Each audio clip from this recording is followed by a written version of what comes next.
fellas, just because you're on child support, that's not a substitute for time. That's right. Never a substitute for time. Welcome back to another episode. Y'all, you know, I'm always so grateful to be with you for another podcast. And so today, we're talking about a topic that I'm so interested in talking about, but particularly because I get to talk about it with this really cool dad, really cool dude. And let me tell you, we were introduced by a mutual who she will be on the podcast too soon, y'all, so stay tuned. And from the moment that we popped in the Zoom room together, it was connection. We had an amazing talk. And so I am excited to bring to the podcast Jarrett Thomas. He is a personal branding and marketing genius, but he's also an amazing podcast host, More Than a Title podcast. And so I'm very excited to talk about parenting. Let me tell you why, because it's not very often that I get to get a man on the other side and have these two different perspectives, the mom perspective, the dad perspective. And when we talked in the back end, we talked about how our kids range in age. So we're covering a lot of ground. So with that, Jarrett, welcome to the podcast. Thank you for having me, Doc. It's an honor to be here. I'm so excited. I've been circling it down. I know we're supposed to go Tuesday. I apologize again, but I'm so excited to have this conversation with you. I really appreciate you. Oh, you know what? You got to take care of yourself. And so I'm glad that you are well and we are ready to roll. I like my audience to get to know the guests. And so tell us a little bit about you. Who's Jarrett? You can share a little bit about what you do, how you came to do what you do. Tell us a little bit about you. I'll give you the high level. So everybody listen, I'm Jarrett Thomas. I'm the Chief Revenue Officer at More Than a Media, and I'm also the host of More Than a Title podcast. But I'm born and bred from the Bronx, New York, Parkchester, stand up. Y'all do it for y'all. Basically just grew up in the inner city, just like everybody else. And something in me always knew I was different, right? So I always used to walk home, basically from the train. I used to do everything from working in La Quotidian, Starbucks. I was working at BBQ smelling like ribs. I used to get off the train every single day and I used to look at every single window in the projects where I was from, or condominium, but they're projects. But I look at every single window and I would see a light on and I'd be like, what is the story? There's a story happening in this home or in that window that's not being told on News 12, not being told on News 7, right? Somebody passed away. Somebody did something really great, but they're not being highlighted. So subconsciously, I used to think about them, but like, how can I make an impact? And I got into sales early age at 20 years old. Bounced around, was the top performer for 3 years at a place called VSW. Then I was one of the first employees at Cannes Lions, if you're familiar with the International Festival of Creativity. Mm-hmm. Yes, I was one of their first employees, opened up the office in New York City with a couple other great people, was around a lot of creative excellence. And then one from being there, I was like, hold up, I want to do this. These people are doing this. I could be creative. I rap. I do everything. I could do this. We're from the Bronx. I could make it happen. Next thing you know, I'm a VP of an agency called Halo Group, with a multi-million-dollar portfolio, had an office overlooking Empire State Building at 25 years old. And then from there, just bounced around to different companies, helping them go to market. And then things got really interesting about 5-6 years ago when I was at a place called iPool. So it was an SEO agency. And I get there up and down. So I'm like, I've been to all these great places. I've been a top seller, been this, been that, made a lot of money. But I'm like, I didn't feel fulfilled. I didn't feel right. And I'm like, how did I get here? So I had a conversation with the CEO at the time, CEO still, Mike King. Shout out to Mike. And we just had a conversation. I'm like, how are you generating revenue? He was like, yo, Jarrett, I'm doing podcasting. I'm on Twitter. I got 50,000 followers and all this other stuff. And I'm like, boom, light bulb went off, sis. I said, hold up. It ain't these cold emails and calls that you want me to make. It's from you building relationships. And through those relationships, you're making enough money and generating enough revenue where you could charge and pay my price and everybody else's. So what I said to him in that moment, I said, look, give me 90 days.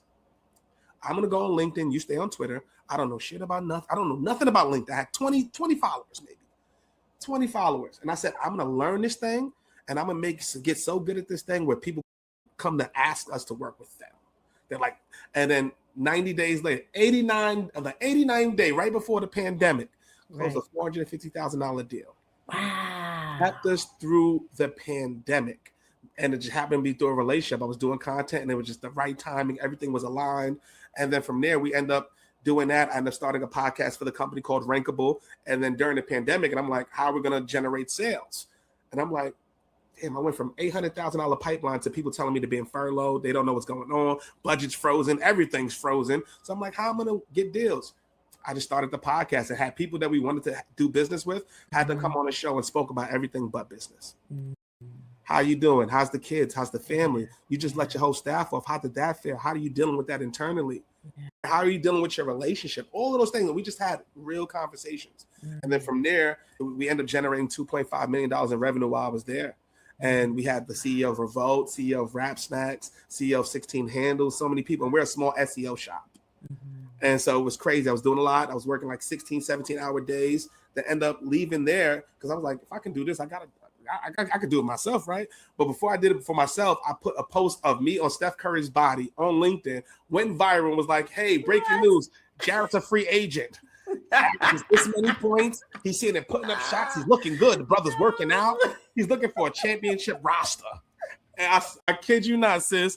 I must have got hit up by every major tech brand in the world, from Google, LinkedIn, Amazon, you name them. And basically, it was a lot of red tape, as you can imagine, with those bigger organizations. I got my brand now. I'm like, yo, I got to keep doing this LinkedIn thing because look what it's doing for me. And a lot of them were like, well, you got to go to legal, you got to do this. I landed on Hootsuite. Hootsuite was like, yo, we love you for you. Be yourself. Wear the hat, the hoodie, do you, because we trust and believe in you. And I went there, did 1.6 million in 6 months, started More Than a Title podcast. And then shortly after, about a year later, I ended up getting let go because a lot of companies overhired during the pandemic, things like that. And I got caught in the shuffle. And I said, never again. Never again. Started my company, OTB Digital, me and my cousin Chatty O. And then we were 3 years into it. And now I have More Than Media and I have More Than Title. We're 4 years in. We're charting on Apple for business category. And it's been a heck of a ride. It's been a crazy ride. That is such an amazing story. One of the reasons I love being a podcast host is that I really do get to hear these stories. Like you were saying, you're walking down the street, looking through windows in the Boogie Down Bronx, and you're like, what's the story? And when I get to have conversations, I get to learn people's amazing stories. That is phenomenal. And through all of that, you are a parent. You're a dad. Two wonderful boys, 17-year-old and 8-year-old, Jameer and Case. Yes. And for those of you, y'all follow me, y'all know I got an 11-year-old preteen boy. And so as you can see, we got the whole gambit here. Yeah. So like you, I am not with my son's father. So we are co-parenting. Yeah. And that was one of the things that we connected on when we first talked, is this idea of parenting.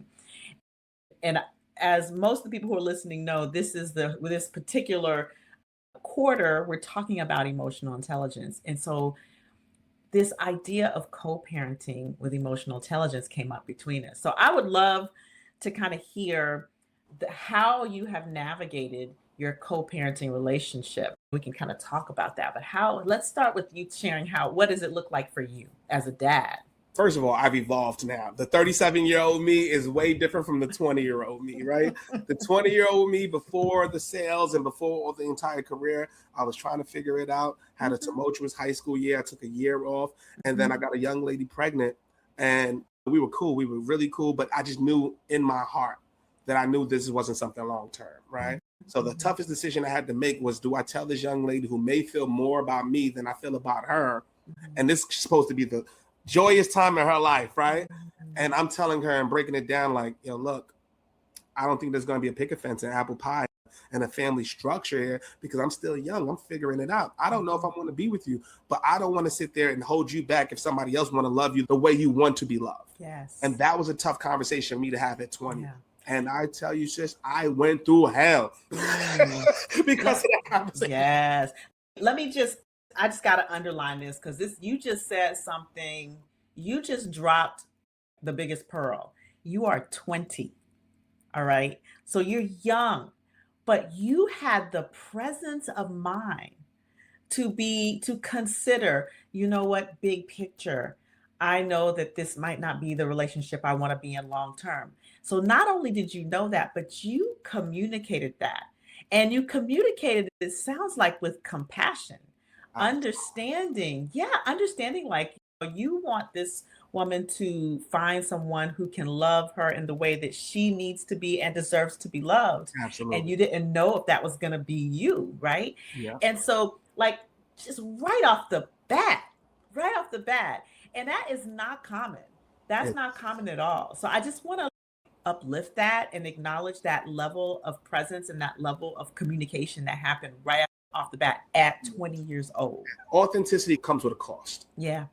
It comes with a cost, whether it be business, life, anything. So what I learned is me being that honest, I had two choices. I could either lie in front and we'll both be angry and miserable and we'll both be going through the motions, or I can be honest with it and I'll go through the motions for 3, 4, 5 years until she maybe find that person, whatever, right? But I had to go through it, right? 6 months old, she's dating people and I come in the house and my baby's on somebody else's lap or something like that. And I'm like, how do you deal with that, right? How do you tell somebody how to communicate? And that's what it is with co-parenting, right? We all have a picture of what we want our life to be. It could be this, that, and sometimes when we're early talking, we don't discuss those. Yeah. We're having fun. We're going out. We're going on dates. We're having fun. Everything is cool. And then all of a sudden, shit gets real. And then it's like we didn't have these conversations. I didn't know what do you see for your child? What do you want this to happen? Where do you want them to go to school? What kind of education? What kind of healthcare provider you want? From all of those things that are really major and pivotal in your child's life. And one thing that I know I learned, and basically I had to understand maybe the way I was communicating that time, because I was so forceful about how I wanted my child's life to be. So you got two forceful people like, I see it this way. I see it this way. And then nothing gets done. And now I'm angry because, damn, 50% of the parent just like I am. But you have to say, you have this. And I want to be a part. I'm everyday parent. I'm there anytime you need me. I'm sitting there waking up 5 o'clock in the morning, left the streets, did all that stuff, working a La Penca 20 and setting up coffee at 5 o'clock in the morning, getting off at 2 o'clock, spending 3 hours with my child until his mom got off of work. And then I got to leave. And mom was like, you got to go. You know what I'm saying? And that's just the real. And I had to deal with all those things, right? So for co-parenting, for what advice I would give to people is just be honest, but also listen to the other person as well, right? Find a middle ground, right? Because it's worse when you have an idea for it and your idea doesn't get, and you become resentful. Yeah. And I think there's something to be said, like that honest communication, that transparent communication, because here the reality is that transparent communication may still stir feelings. The person still may get upset, but you have to be able to work through that upset. So for me, I didn't have my son until I was 39. And so I was in a completely different place. I had put my career first my entire life. And then I was in a relationship with my son's father, and 3 or 4 months in, I got pregnant. We had a conversation. Hey, what's it gonna be? I said, like, it's gonna be now or never, because I'm 39. Right? That's the truth. That's real. That's the real. And he was excited about it too. And we were together when that happened. But then over time, things didn't work out. And so at the time after I had my son, when it was like Christmas holiday. And I felt like we had grown apart to the point where I didn't think he really liked me as a person. I don't know if that is actually true, but it felt like that. And so going into the new year, we had a conversation. I was like, I would rather be a single mom, not in a relationship, than feeling like a single mom in a relationship, making somebody else miserable and being miserable myself. That's right. And there was agreement on that. And for me, the conversation, having grown up in a single parent household and having grown up with a parent, seeing very contentious co-parenting. I wouldn't even call it co-parenting. It was contentious post-divorce relationship, right? I was very committed that wasn't going to be me. I told him, hey, he's your son. He has an older son that's 10 years older. I said, you're a good dad. I've seen it. You're welcome. He lives in Birmingham. I live in Atlanta. I was like, you're welcome anytime to come and see. I'm never going to keep you away from your son. I said, the only stipulation is the first year you have to come to me, because I was nursing at the time. That makes sense. And he agreed to that. And so we never went through the courts. We agreed upon a number for child support, and it has changed over the years. And it's just been it's been very flexible. And now we're going to transition, and my son's going to actually move to be with his father from 6th to 12th grade. Oh, fire. That's beautiful. It didn't really start out so friendly, right? It started Never out. does. Never does. Feelings hurt. My feelings hurt. Yeah. His feelings hurt. It was just pleasantries. The agreement was keep our feelings and relationships out of our dealings with our son. That was the agreement. Yeah. But he would come to the house, I would leave the house. Right? That's how I got to be sometimes. Say hi, be gone. I'd come home or go to my room, or he'd leave. Like you said, the authenticity and the transparency can come at a cost. But long term, it really impacted our relationship in a positive way. Absolutely. As we allowed ourselves to heal. So what I wonder is, from having your first child to your second child, how you all have navigated your co-parenting with the first parent, the first mom? How did that translate, and how did that improve, or what did you learn? How did that move for the second one? It was so many lessons. So one being, when I had my second child, I said I had to be there. I have to be there. I have to be there when he comes home from the hospital. I want him in the house. I want to wake up to him 3 o'clock in the morning screaming and crying. I wanted to figure that out because I didn't have that process. I didn't have that. So I didn't get to feed him milk at 2 o'clock in the morning, right? Because we're co-parenting, right? Yeah. So he's, you're working. She got childcare. I've got to work. And we're just figuring it out. So it was some things that I was completely not robbed of, but it was like I just didn't have the experience. So from child number 2, it was like, look, when my son's mom told me, Case mom, she first of all showed me she was pregnant when I was in France. I'm in the middle of France. Just got a new job. We're figuring it out. I'm like, oh yeah, it's great. She's like, yeah, Jarrett, I'm pregnant. I'm like, oh. Oh, okay.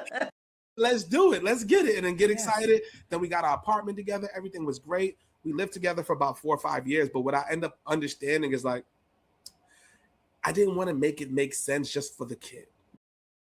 So even though I loved her dearly, she's a great person, great mom, great coach, nothing but great things to say about her. But I knew something in me was like, I'm being 90%, but not 100.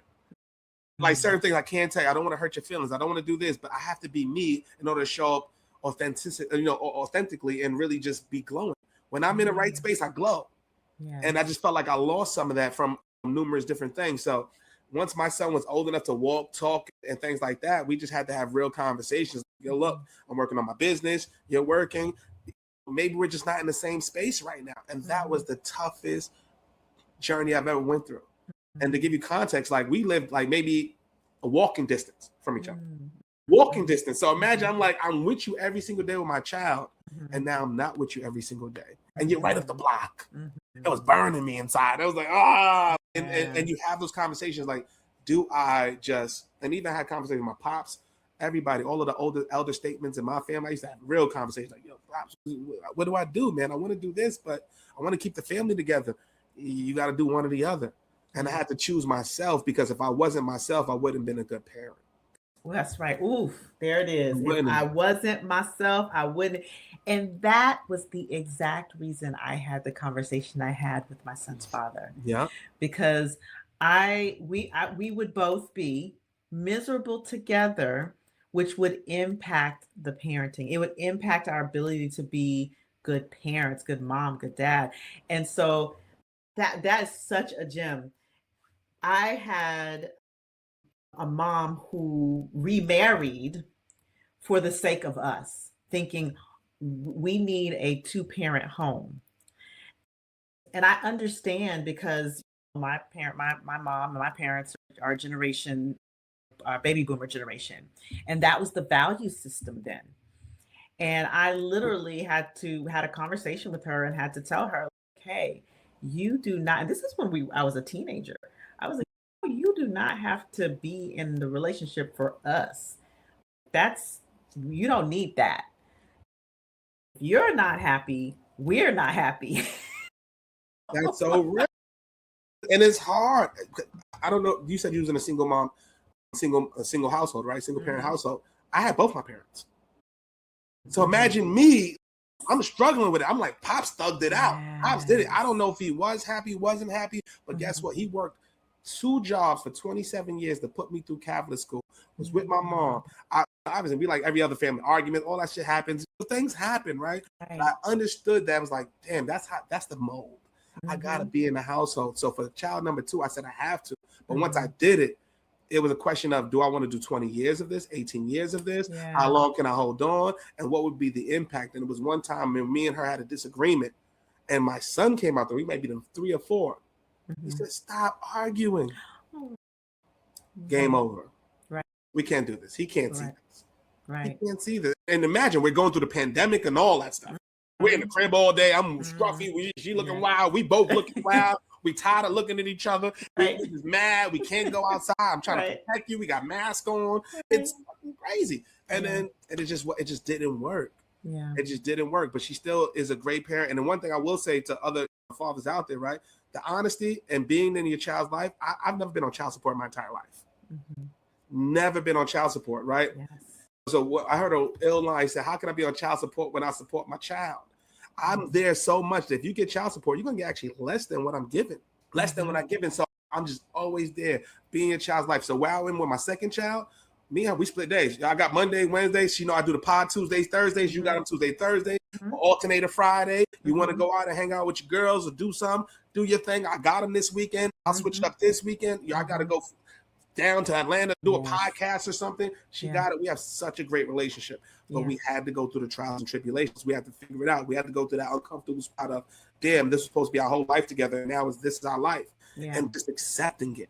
Yeah. It's hard. Absolutely. It's interesting that we have these parallel sort of experiences that my son's father, he never ended up on child support because I didn't pursue it. We had an agreement. And so now it's been 11 years, and we have worked out the schedule every other weekend, and then we split holidays and birthdays and spring breaks and summers and all of that. Beautiful. But sometimes because of my schedule or because of his schedule, we have to double up. When I went to go do my TEDx talk, it was like, it was going to be his weekend. And I was like, hey, can we do a double? And then he was like, oh, no problem. And then I have to travel next week for work. But it's supposed to be his weekend. I'm not going to get back until after drive time. So I was like, listen, if you want to come to Atlanta, you can spend the weekend with him here. Or if you want to double up, we can do that. He's like, let me check my calendar. It's such wonderful communication to be able to have that. And now he's got a new partner. And he usually waits to introduce me to his lady friends until they're serious. So I know when he introduced me, it was serious. It's for real, yeah. And I trust his judgment because I know that he loves his kids and he would never choose anyone that couldn't be around a kid. And obviously he chose me at some point, so he must have good taste. Yeah. Message. Now we need to send a message. I swear I'm gonna slide you the message. I got you. Yes. But I got to meet her and she's amazing. And so now we are co-parenting inside of could be a blended family. And it's just been beautiful to be able to meet her. We've exchanged numbers. She sends me pictures of videos of him when they go roller skating or like when they do selfie. She sends me pictures. And I feel what feels good about it is, if anything, God forbid, were to happen to me, I could trust that he has a good bonus mom, right? That's real. And even with him transitioning to live with his father, she's around. So he has a great bonus mom. I have the privilege of having an amazing bonus mom. My father's remarried, and an amazing bonus dad. My mom remarried. For Delson to be able to have that, to have a wonderful bonus mom. And then maybe at some point, who knows, we'll see.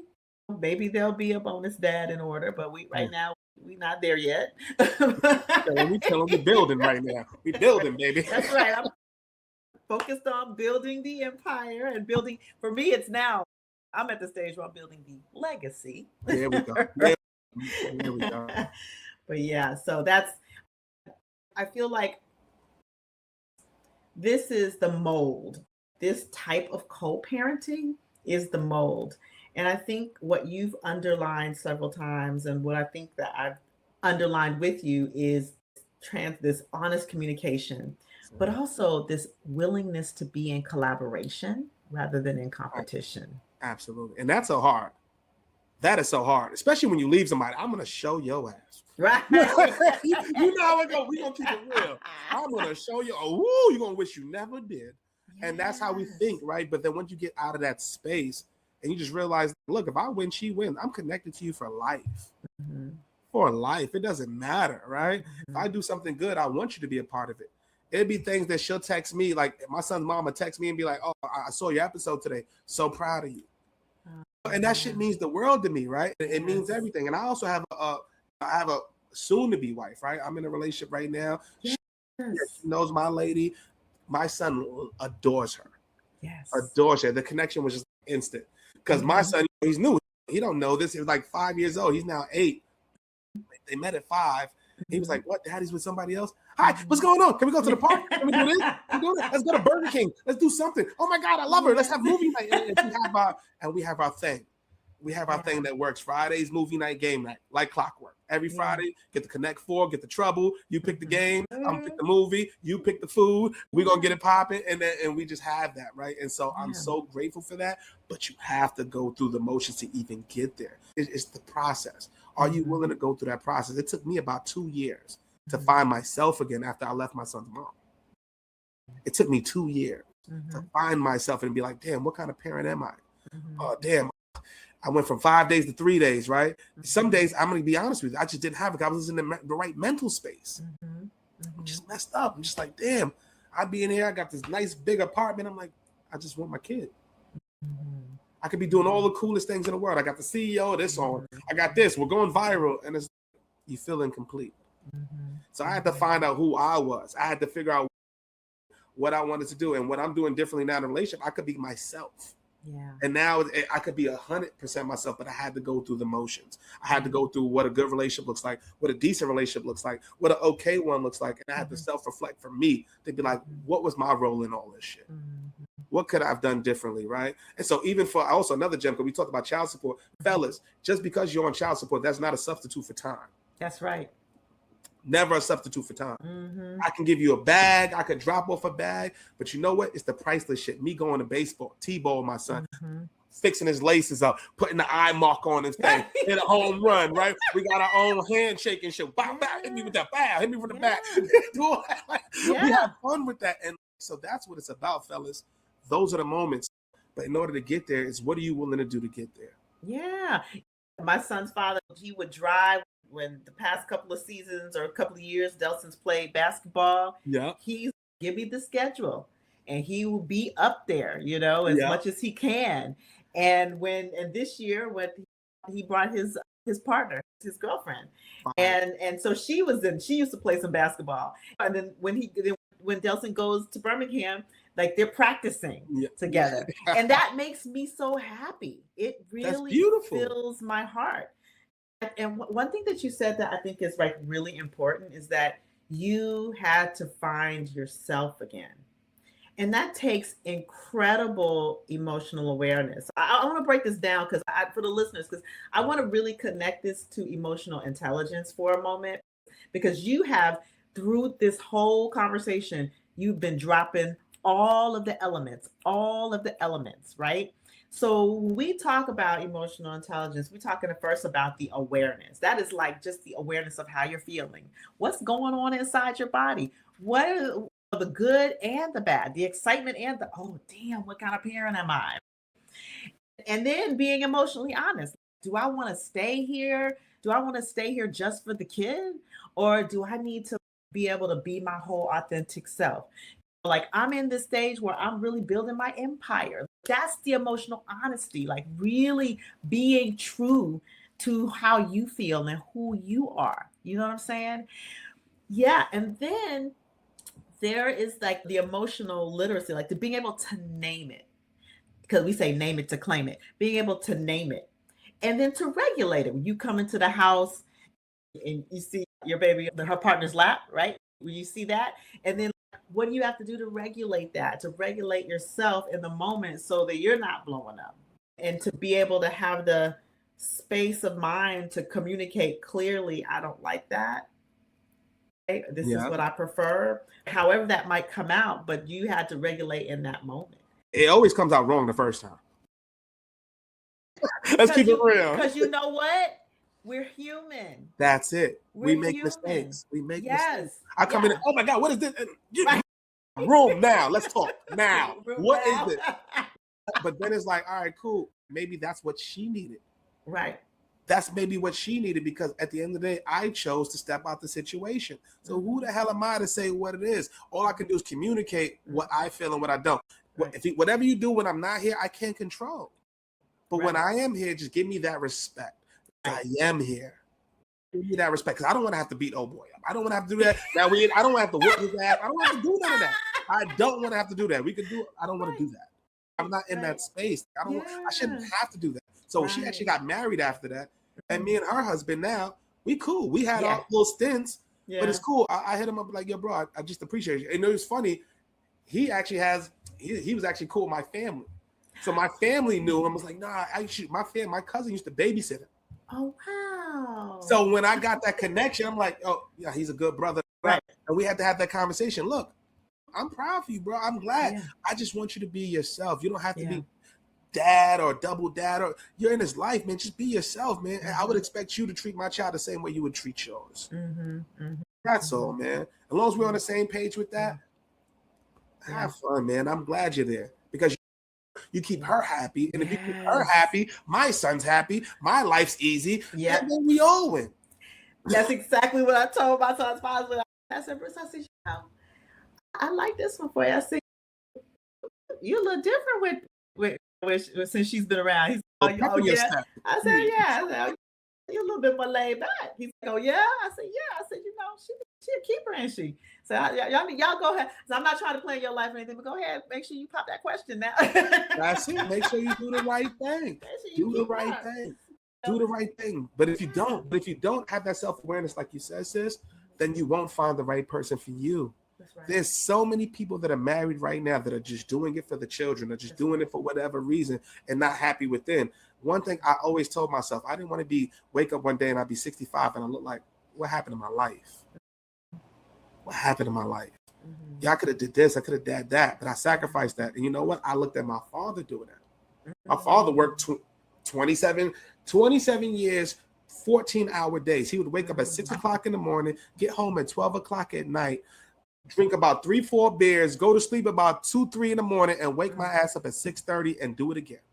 That was that generation, though. That was that generation. And I told my pops, I had a comment. I said I couldn't do that. Yeah, I can't do that. Right? I appreciate you, because you helped me be self-aware and say, look, this is what dad did. What can I do to evolve? I still want to keep some of those principles. Exactly. But we got to modify this thing a bit. Exactly. I think one of the things that is coming up out of this conversation too is how secure the children get to be when, even though their parents aren't together, they still know that their parents love them, and that they're going to receive all the love possible. And then when, say, like your first son's mother remarried, like how now you're cool with the father, that's the level of confidence that your son can have in that blended family. And then my son's father, when if he marries Miss Pam, then the benefits of the children watching this happen, so that they know this is the way it's supposed to go if, in fact, the parents don't stay together. This is the way to communicate when challenges happen in relationships. So we are modeling something. We're actually finding ourselves, and it's good for us, right? Because it's not common. There's so many contentious divorces and contentious separations out there. I'm told every single day by many of my friends and people who know that I have such a great relationship with my son's father that we are lucky. You are. And I say it's less luck and more intention, but I also think about how this shows up for Delson and how secure that he can be knowing that he has two sets of parents They're good. that love and adore him and that are good and we may not love each other the same way we did, but one thing's for sure, we still love you. Exactly. And we may not always agree. I don't. His dad parents very differently from how I parent, still in a good way, but like just he just has a different personality than me, right? And so his parenting is different from mine, and his schedule and what he does and how he cooks and how he eats is very different from me. But I don't have nothing to do with that. That's his house. And he don't have nothing to do with my house. And we don't question that. We might inquire because we're curious. Yeah. But we don't question that. We don't like he's here when he's there. That's it. But certain things we got to be aligned on, right? What time you go to sleep? What time is this, right? What routines are we telling him? What are we making him do? You make up your bed as soon as you get up. Yes. Get up in it. It's certain things. Take the trash out. Yes, and responsibility. As long as we're aligned on that, then we're cool. Exactly. Dude, you want to eat chicken and fish and shrimp, whatever you want to eat. Get that boy some vegetables, though. I be like, get that boy some vegetables, though. See, I be like, I'm gonna have to cook you a pot of something with some vegetables in it because we can't be eating no vegetables though for the next 6 years. He'll be back tomorrow. We got broccoli, we got asparagus in his mug, we got some salmon in this thing. What you want? I'm teaching my son how to cook. Okay, I'm like, listen, I'm teaching him how to cook, and I'm teaching him how to enroll his dad into buying vegetables so that he can cook them, and that it would benefit his dad. Being a little coach over here. You gotta do it. Yeah. I will tell you one thing that I am doing with my second son's mom, right? So we literally just had this conversation about a couple of months ago. But what we're starting to do now is, look, I'm like, it probably would make sense, like, if we just did something together. We don't hate each other. We don't have a bad relationship. And I'm very confident in my relationship. Like, we gonna have a conversation. If my son wants us to go to the movies to see GOAT with Steph Curry or some shit, we should be able to go do so. Yeah. And so now we're at a point now, it's like, all right, family night, right? I have my family night at my house, but if Case wants to do something with me and mom, I am available. And my woman knows exactly that what I'm doing. It's not none of there, right? We can keep it real. But for my son, I will be there. You want to have once a month or every other month, we do one family night where he has both mom and dad there, and we can have our laughs and shit. That's what we do. That's dope. That's something we haven't done yet. And it's something that I've considered, like, what might that look like? For me, it would probably be like, what would it look like to do like a blended family vacation? I think that would be super fun because we live in different states, right? But I think that if in fact there's a point where we ever live in the same city, that would be something that I would like to do. What would it look like to do something where mom and dad are together doing the same thing and we're actually having fun? We go play some mini golf or we go whatever we do, right? That is so critical. Yeah, that's very because cool. When we look at it from our adult perspective, is okay, cool, there's a relationship. I don't want to overstep. I don't want to do this. I don't want to do that. Sure. It's all those things, right? And which is true. But once again, with the honesty, I have to sit my lady down now. Is look, baby, this is what's going on. I'm just curious, what does Case feel? What does he feel? And I just I drive him to school every day, and I'm like, would you like it if me and mom took you to the movies or we did something like a family? Dad, I would love that. But had I not asked that, how would I have known? So now we have to make it happen because at the end of the day, life is short, right? Yeah. I want him to experience, yes, we're not together, but guess what? Mom and dad was always good. Yeah. It was always good. They made sure I was right. And regardless of what I do in my life, I'm going to do the same. I'm going to make sure my children are good. And I'm going to do those same things. And that's what I care about.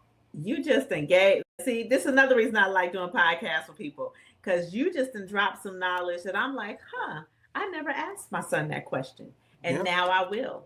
Now I will. That is such, oh my gosh, you have just opened up something huge for me. And I appreciate that. That is dope. And when I think about it, I have a friend who, she has a son that's probably about 10 years older than my son. And I have the recollection that she and her ex used to travel together with their son. Fire. Yeah, that's dope. So thank you for that. That's fire. and then get his woman involved. Yeah. Oh, look, what do y'all think about this? Let's do everything above board. We don't need it. Ain't none of that shit. We good. If they wanted to be that, we'd be that. It's not that. To be honest, I would want it to be blended just because I need a buffer. So I'll be hanging out. That's real too. I can hang out with him and be like, and then I can go to myself and that's real too. Especially if we're doing a vacation. Okay, let's everybody come and me and her can hang out. 6 o'clock we meet at the restaurant and all that. We do the dinner. We do the little aerobics in the morning and so. Exactly. Oh my goodness. This has been an amazing conversation, even more amazing than I knew it would be. And I just appreciate you. We have dropped so many gems about just from the space of that authenticity and that honesty to the blendedness of the family and asking your son, would you like for us to do something together? And then having that happen. And then the conversations that you have with the partners of your parents. This is such a rich conversation. What would you say if there was one thing that you would want listeners to take away who are either going through this or who know someone who is going through this? What would you tell them? Honesty is the best policy, but you got to be honest to yourself before you're honest to anybody else.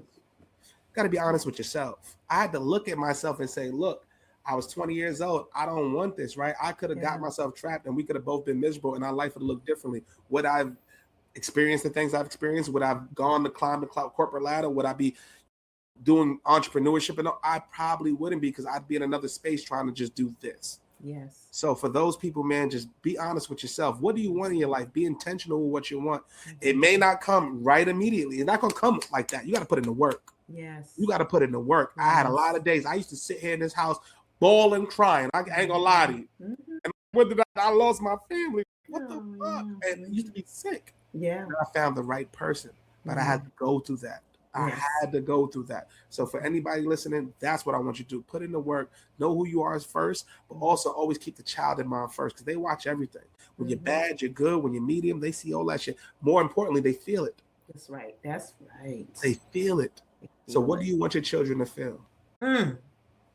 That's real. Drop the mic.